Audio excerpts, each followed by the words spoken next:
예, 안녕하십니까. 오늘은 반도체 공장의 인적 구성원과 현재 반도체 공장에서 일하고 있는 맨파워 현황에 관해서 전반적으로 쭉 살펴보는 시간을 갖도록 하겠습니다. 이 얘기를 하려고 그러다 보니 제가 1990년도 초에 직업의 세계를 이렇게 진출하려는 그때의 생각이 주마등처럼 스쳐가는군요. 저도 그때 당시에 S전자 쪽에 이렇게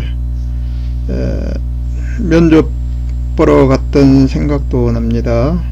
그때 당시는 인터넷이나 뭐 이런 게 없어 가지고 전체적으로 이렇게 많은 지식을 습득하기란 쉽지가 않는 그런 상황이었습니다.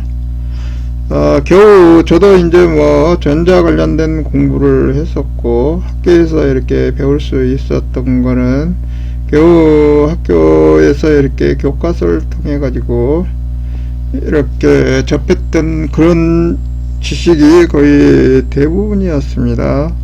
저도 이제 뭐 관련된 전공을 했었지만은 거의 뭐 아는 게 없었던 그런 시절이었던 것 같습니다. 실질적으로 면접 봤을 때 그 면접관이 어떤 일을 이렇게 하고 싶냐 그런 비슷한 질문을 했던 것 같아요.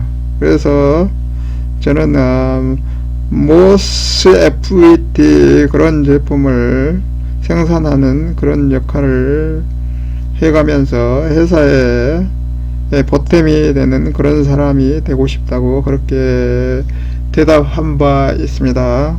지금 와서 이렇게 생각해 보면 얼마나 형편없는 대답이었는가 그런 생각을 합니다. 그때 당시 저 꿈과 바람은 그거였습니다. 막연하게 이렇게 생각했던 건데 내가 회사에 이렇게 진출하고 그러면은 상당히 그 R&D 그런 베이스에서 어떠한 제품을 이렇게 만드는데 연구하고 설계하고 그런 일을 수행할 줄 알았습니다. 막연한 생각이었죠. 사실 뭐 그때 당시에는 별 아이디어가 없었습니다. 큰 뭐 아는 게 별로 없었기 때문에 막연하게 그렇게 생각했었죠. 지금 와서 이렇게 이제 생각을 해보니까 그때 당시 우리나라가 반도체 산업에 진출해 가지고 3사 그러니까 삼성, LG전자, 현대전자에서 상당히 회사 조직이 커지고 맨파워 그러니까 리소스가 많이 필요했던 그런 시기였던 것 같습니다. 그래서 실질적으로 제가 이제 진출할 때 그때 당시만 해도 많은 인원들이 이렇게 그쪽 분야로 이렇게 진출해 가지고 그 전자회사들에서 많은 인원을 이렇게 뽑았던 그런 기억이 나네요. 이제 그렇게 이제 그 조직이 확장될 때 그때 시기였기 때문에 그런 많은 인원이 필요했던 것 같습니다. 지금 와서 이렇게 그 되돌아 이렇게 생각해 보니 그런 때였던 것 같습니다. 그래서 저도 실질적으로 우리 같이 이렇게 사회에 진출했던 그런 그 동기생들도 실질적으로 그런 3사에 이렇게 많이 면접도 보고 많이 입사도 그때 많이 했었죠. 그래서 이제 뭐 저도 이제 그렇게 어떻게 하다 보니까 진출을 하게 돼 가지고 실질적으로 보니까 이제 반도체 쪽에 이렇게 조인을 해 가지고 일을 하게 되었습니다. 이제 진출해서 이렇게 쭉 상황을 보니까 반도체 관련된 조직이라는 게 그렇더라고요. 이렇게 보니까 이제 제일 고급 인력이라고 그럴 수 있겠죠. 물론 그 R&D 그룹입니다. R&D 그룹에 보면은 이제 그 진짜 그야말로 제가 꿈꿨던 그런 그 리서치, 그러니까 이제 설계, 디자인 뭐 그런 쪽의 조직이죠. 이제 3사 모두 다 보면은 그 R&D 부서가 있었습니다. 그래서 이제 구체적으로 이렇게 보면은 R&D 반도체 공장의 R&D 팹이 있었습니다. 그래가지고 이제 그 연구하는 그런 부서가 확실히 이렇게 조직이 되었었고, 이렇게 보면은 이제 실질적으로 연구원이라고 그러죠. 연구원들은 보면은 학력이 굉장히 좋았습니다. 그때 당시도 이렇게 보면은 뭐 미국의 스탠퍼드 이제 주요 인사들이 스탠퍼드, MIT 뭐 이런 그 좋은 버클리 뭐 이런 데에 맨파워가 있더라고요. 그리고 이제 그 밑에는 아니지만 한국에서도 보면은 카이스트 뭐 이런 데서 이렇게 왔는데, 거기에도 보면은 뭐 전부 다 이제 거의 뭐 박사학위 소지자들 뭐 그런 사람들이 이렇게 일을 하고 있었고, 이제 R&D도 보면은 엔지니어들이 있습니다. 엔지니어들이 있는데, 엔지니어라고 그러면은 프로세스 엔지니어, 이제 하드웨어 엔지니어들이 있었는데, 그 조직도 보면은 상당히 그 스펙이 좋았습니다. 그때 당시만도 보면 R&D에서 이렇게 일하고 있는 사람들 스펙이 보면은 뭐 스카이대는 보통이었고, 이렇게 보면은 특이하게 이제 뭐 경북대, 뭐 강원대, 이제 한양대도 물론 이제 언어공대가 특출하고 그러기 때문에 이제 그런 구성원들이 있고 그랬었는데, 뭐 그런 정도의 이렇게 수준으로 이렇게 맥업을 하고 있더라고요. 이제 보면은 이제 그 연구원들이라고 하는 사람들이 반도체라는 게 뭐 이제 그 제품의 구성은 심플하게 이렇게 되어 있기 때문에, 제가 생각했을 때는 뭐 사실 뭐 그 회로 설계라든가 뭐 이런 거는 연구라고 할 것도 없다고 생각합니다. 이제 그 연구원들이 이렇게 잘 이렇게 집중적으로 해야 될 것들이, 어떻게 이렇게 이제 반도체 제품을 한 다이에 이렇게 포지셔닝을 해야 되는지, 이렇게 그런 것들을 설계하고, 또 이제 그 제품을 이렇게 포지셔닝을 했으면은 회로 소자는 어떻게 구성을 하고 어떤 머티리얼을 이용해 가지고 어떻게 이제 동작 카드로 이렇게 구현시키는 것들, 아니면은 또 이제 중요한 것들이 그런 것들을 바탕으로 해 가지고 배선 관계, 아니면은 이제 뭐 반도체 디램이라는 게 이제 보면은 그 TR과 캐패시턴스를 한정된 공간에 어떻게 이렇게 많이 넣느냐의 그런 기술 경쟁이 있기 때문에, 어떻게 이렇게 이제 배치를 해 가지고 이렇게 직접화를 시키냐, 뭐 그런 것들이 주로 연구 과제였던 것 같습니다. 이제 뭐 기본 구성은 뭐 간단하고, 이제 뭐 TR과 캐패시턴스로 이렇게 구성이 되어 있는데, 뭐 현대전자에서 하는 D램 디바이스나 삼성에서 하는 거, 뭐 히다치에서 LG전자 히다치에서 했던 것들, 뭐 이런 방식은 똑같은데, 이제 뭐 그러한 뭐 구성이라든가 배치, 이 머티리얼을 어떻게 쓰고 뭐 이런 것들, 아니면은 이제 그 직접도 뭐 이런 것들의 싸움이었죠. 그래서 이제 어느 회사의 제품이 좋고 나쁜 특성을 갖는 것들이, 그러한 것들을 얼마나 효율적으로 잘 이렇게 하냐에 따라서 결정이 되었던 것 같습니다. 실질적으로 이제 뭐 이제 R&D 팹에서 엔지니어들이 이렇게 거기에도 보면은 프로세스 엔지니어가 있고 하드웨어 엔지니어가 있고, 이제 물론 장비를 이렇게 고칠 수, 하드웨어 쪽에 보면은 테크니션들이 좀 많이 장비를 이렇게 고치고 유지 보수를 해야 되기 때문에 이렇게 그런 그 맨파워 구성이 되어 있었습니다. 그래서 전체적으로 보면은 그러한 맨파워 구성이 되어 있었고, 물론 이제 뭐 이제 그 설계에서 이렇게 현장에 이렇게 장비에 이렇게 심어 가지고 이렇게 제품을 생산하기 위해서는 중간에 뭐 각 배선들이 정확하니 되어 가지고 A4에 실현이 되는지, 아니면 특성들이 제대로 나오는지, 아니면 정기적인 특성이 이렇게 제대로 되는지, 뭐 그런 것들을 이렇게 확인할 수 있는 그런 엔지니어들도 있었습니다. 그래서 이제 전체적인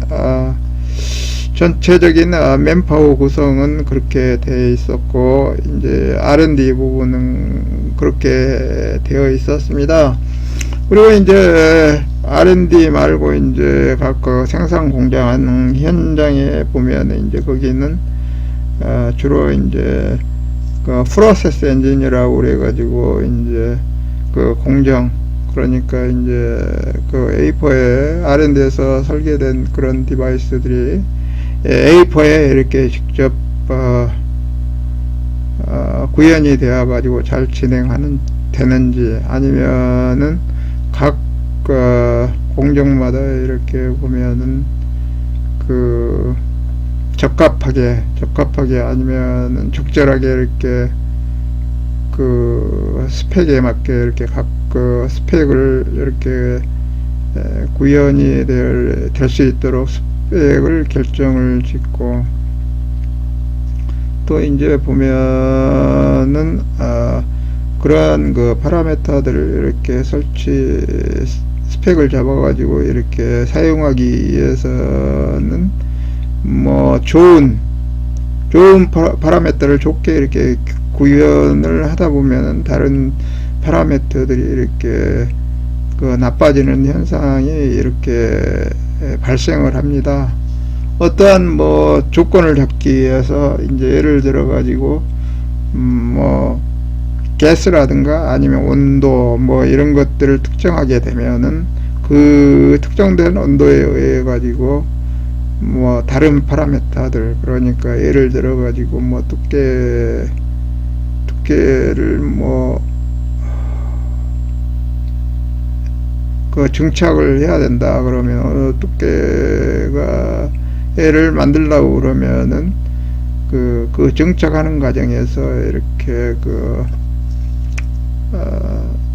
평탄화제이션이 잘 안 돼 가지고 이렇게 뭐 홀에 이렇게 그 머티리얼이 증착이 되어야 되는데 잘 안 되고 이렇게 중간에 그 막힘이 플로잉이 잘 안 돼 가지고 이렇게 결함으로 이렇게 발생하는 그런 현상들이 발생하기 때문에, 그런 것들을 적절하게 양 파라미터 간에 적절한 조절을 해 가지고 이렇게 한쪽에 조건을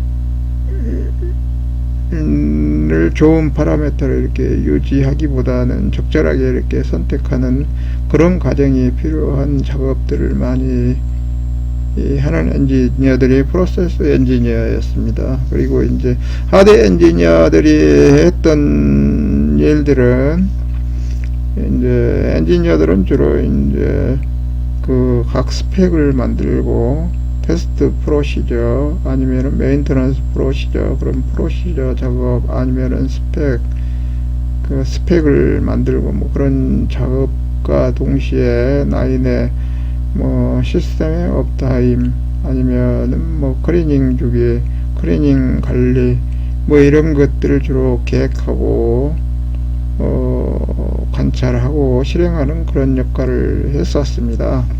그리고 이제 뭐 이제 나인에 보면은 그 하드웨어 관련해 가지고 이제 주로 이제 테크니션들이 있었는데, 그때 초창기에는 테크니션들이 하던 일들이 뭐 장비의 클리닝이라든가 유지 보수 아니면은 트러블 슈팅 뭐 그런 일들을 수행을 했었습니다. 그런 것들이 이제 조직들이 삼성이나 그러니까 이제 직영화 뭐 같은 뭐 회사 소속으로 이렇게 일을 했었고, 어느 시점이 지나서 이제 그런 것들은 테크니션도 보면은 간단하고 쉬운 업무, 그러니까 뭐 클리닝이라든가 유지 뭐 그런 작업들은 리소싱을 해가지고 애주를 줘가지고 이렇게 시행을 많이 했던 것 같습니다. 그 인원의 구성으로 보면은 하드웨어, 그러니까 하드웨어 엔지니어의 절반 수준은 리소스를 애주업체로부터 이렇게 고용을 해가지고 그렇게 유지를 했던 것 같아요. 그리고 이제 뭐 나인에서 절대적으로 중요한 인력이 생산 관련된 그런 팀이었습니다. 생산은 보면은 그 매니팩처링 팀장 그룹이 있었고, 그러니까 이제 엔지니어 그룹이 있었고, 이제 대부분의 인력들이 오퍼레이터, 그러니까 이제 고등학교 졸업하고 이렇게 그 사회에 진출해 가지고 이렇게 주로 이제 그 생산 관련된 업무를 시행하던 그런 오퍼레이터 아가씨들을 얘기하는 거죠. 그런 구성원들은 보면 대부분 뭐 여상을 졸업해 가지고 이렇게 왔던 사람들이 대부분이었습니다. 그래 가지고 여상 졸업하고 이렇게 각 전국 각지에서 이렇게 여상을 졸업해서 상당히 우수한 그룹들의 여직원들이었죠. 그래가지고 이제 와가지고 회사에서 교육시켜가지고 이렇게 생산 현장에 투입이 됐던 것 같습니다. 어느 시간을 지나서 요즘에는 상당히 그 학벌이 좋은 그런 사람들도 많이 이렇게 조인을 하는 것 같더라고요. 예를 들어가지고 진짜 전문대학 졸업을 했다든가 뭐 그런 사람들이 일부 이렇게 같이 조인해가지고 그렇게 진출을 하는 것 같습니다. 물론 이제 뭐 테크니션, 그 남자 테크니션들도 보면은 그 초창기에는 공고 졸업, 그러니까 이제 특출하게는 저기 그 구미전자 공고 뭐 이런데 사람들이 많이 이렇게 왔었고, 주로 이제 각 전국 각 곳에 공고 졸업자들이 이렇게 많이 조인을 했었습니다. 거기에도 이제 시간이 지나서 이제 일부 그 메인터넌스, 그러니까 클리닝 업무를 담당하고 이런 사람들은 그 기술 교육, 그러니까 이제 뭐 기술 교육을 받아가지고 이렇게 거기서 교육을 받아가지고 이렇게 조인하는 분들이 일부 이렇게 해가지고 그런 체계로 이렇게 많이 흘러갔던 것 같습니다. 이제 나인에서 이렇게 엔지니어로 일한 사람들의 면면을 보면은 주로 이제 그 강원대학교, 그 경북에 있는 경북대학교, 뭐 서울에 뭐 이제 그 홍익대학교, 뭐 국민대학교, 뭐 그런 그 숭실대학교, 건국대학교 뭐 그런데 사람들이 이렇게 조인을 많이 했던 것 같아요.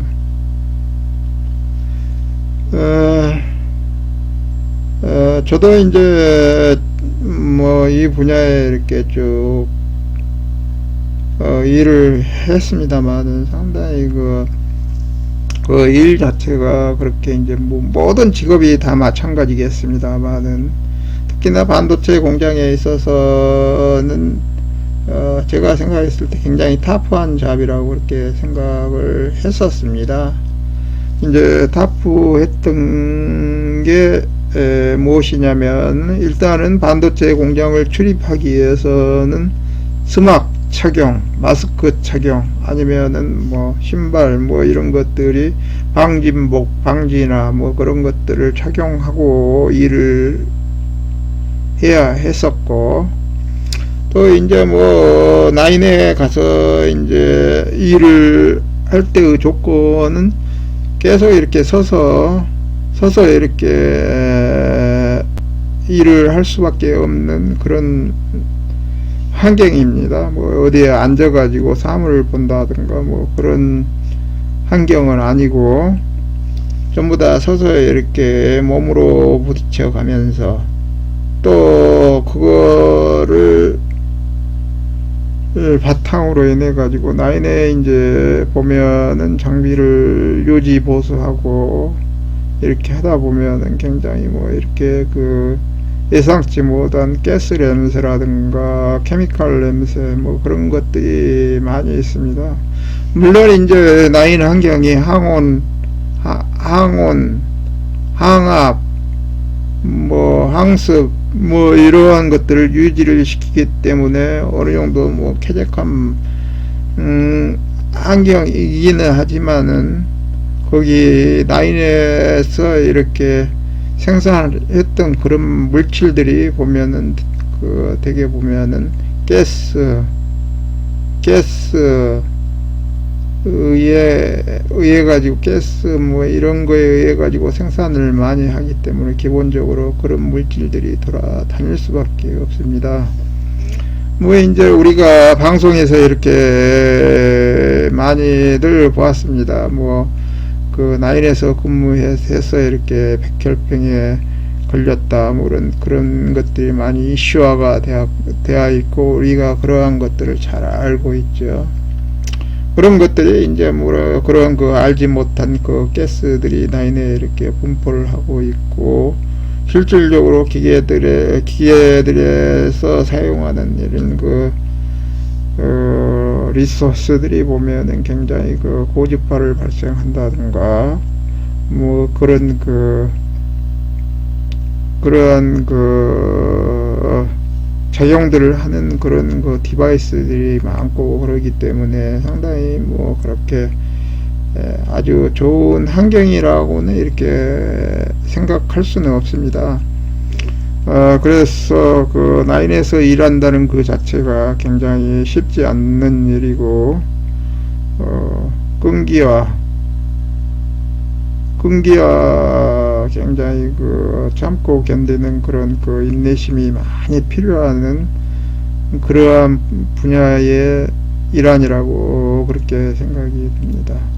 그리고 또한 나인에서 이렇게 일을 하다 보면은 그 하이텍 분야고 그러기 때문에 굉장히 그 어려움에 봉착하는 그런 순간순간들이 굉장히 많습니다.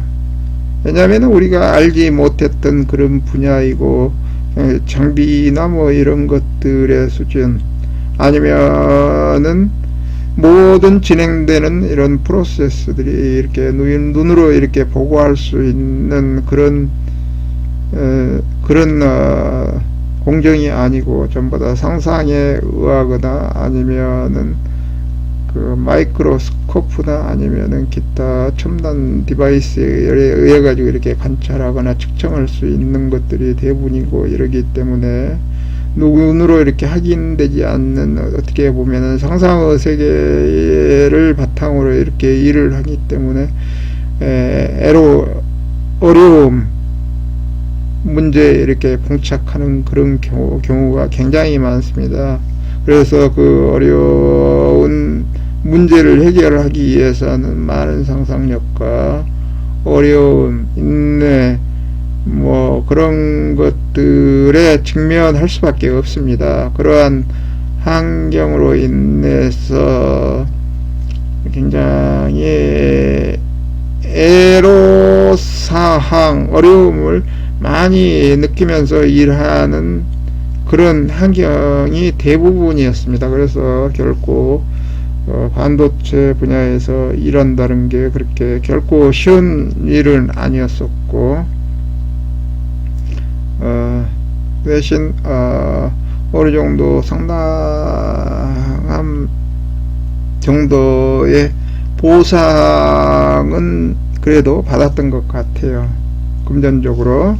그래서 뭐 이제 뭐 그러한 것들 또 이제 뭐 제가 생각했을 때는 직업의 세계라는 게 그렇게 이제 쉽고 만만한 분야가 없는 걸 감안해 가지고 이렇게 또 이제 막연하게 반도체 그 첨단화된 그런 분야에서 일한다는 그런 자부심에 의해 가지고 일을 했던 것 같습니다.